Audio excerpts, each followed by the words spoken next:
السلام عليكم ورحمة الله وبركاته. أهلا بيكم في مطبخ داليا. النهاردة إن شاء الله هنعمل مع بعض وصفة حلوة جدا للعيش الفينو. كل سنة وحضراتكم طيبين، خلاص المدارس على الأبواب. هنعمل بقى عيش الفينو النهاردة في البيت بعجينة اقتصادية جدا، من غير لبن من غير بيض. قد ايه يا جماعة، عجينة هشة وطرية وحلوة جدا. شايفين شكل الفينو بتاعنا عامل ازاي؟ بدل بقى ما تنزلي تشتريه بقى، احنا عملنا بنص كيلو دقيق بس، كمية حلوة جدا. شايفين شكله عامل ازاي؟ اللهم بارك، الواحدة كبيرة مش صغيرة. شايفين يا جماعة؟ حلو، ومقاديره موجودة عندنا في البيت، تقدري تعمليه بقى للولاد في اي وقت. شايفين قد ايه طري وهش وحلو جدا جدا. وقبل ما ندخل على الطريقة، يا ريت تعملي لي لايك واشتراك في القناة. ويلا بينا نسمي الله ونصلي على الرسول ونشوف معانا ايه. اول حاجة عندنا كوباية مية دافية، ومعايا كمان نص كوباية مية هسيبها على جنب. عندي كمان كيس خميرة فورية، عندي معلقتين ونص سكر.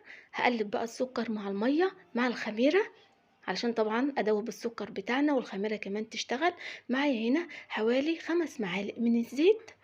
عندي كمان معلقة خل، وهخلط برضو الزيت والخل مع باقي المقادير بتاعتنا. عندي هنا بقى نص كيلو من الدقيق، 4 كوبايات دقيق. وهحط كمان رشة الملح او ربع معلقة صغيرة من الملح. وهبدأ بقى اقلب كله كده مع بعضه بالشكل ده كده يا جماعة. وهبدأ بقى اعجن العجينة بتاعتي كده، والم بقى الدقيق بتاعي بالشكل ده كده. وطبعا عندنا نص كوباية مية على جنب، هبدأ بقى احط كده شوية بشوية. طبعا ما تنزليش بالمية كلها مرة واحدة، علشان طبعا نوعية الدقيق بتختلف نوع عن التاني. برشرش كده مية يا جماعة، وببدأ كده اعجنها على الرخامة بالشكل ده كده. شايفين؟ طبعا كل شوية ببل ايدي كده من المية وببدأ اعجنها بالشكل ده كده.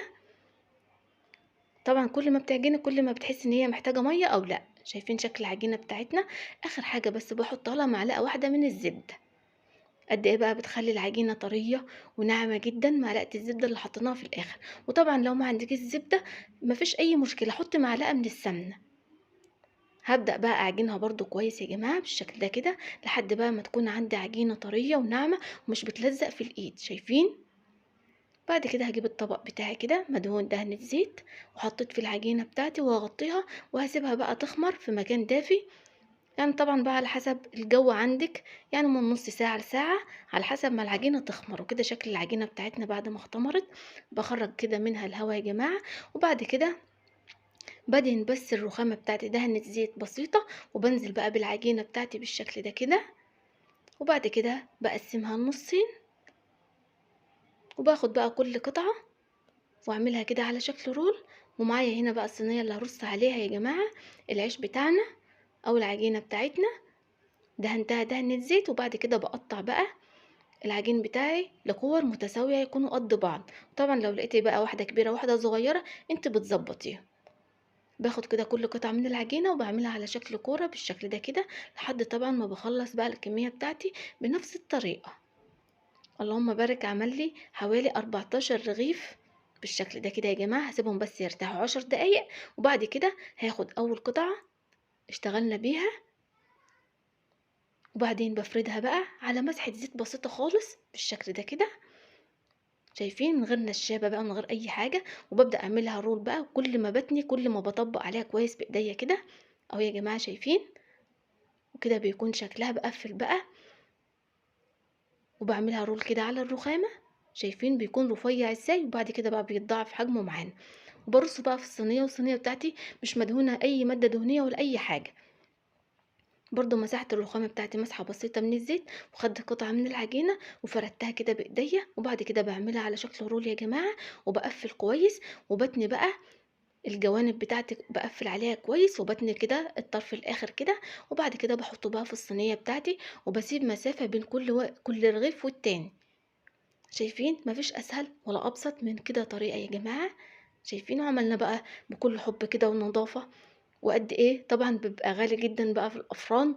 احنا عملنا حوالي 14 رغيف بنص كيلو دقيق بس يا جماعة، من غير لبن من غير بيض من غير اي حاجة، يعني بشوية مية وشوية دقيق وشوية زيت. هخلص طبعا بقى الكمية بتاعتي كلها بنفس الطريقة، وهسيبهم يخمروا للمرة التانية حوالي نص ساعة. لازم تسيبي العيش الفينو بتاعك يخمر. شايفين؟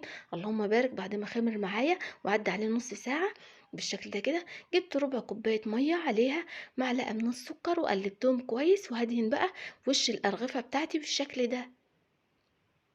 حابة برضو تدهني لبن، حابة تدهني بيض، براحتك خالص.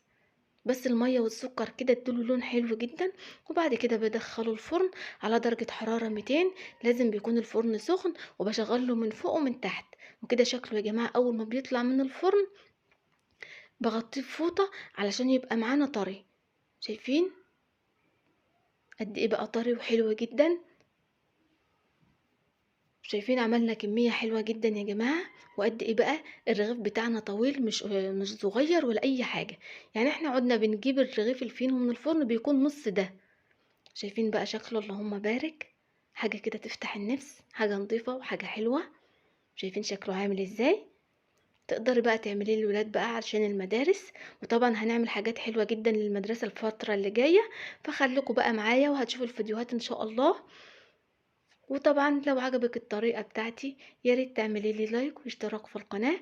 اشوفكم على خير يا رب الفيديو اللي جاي، والسلام عليكم ورحمة الله وبركاته.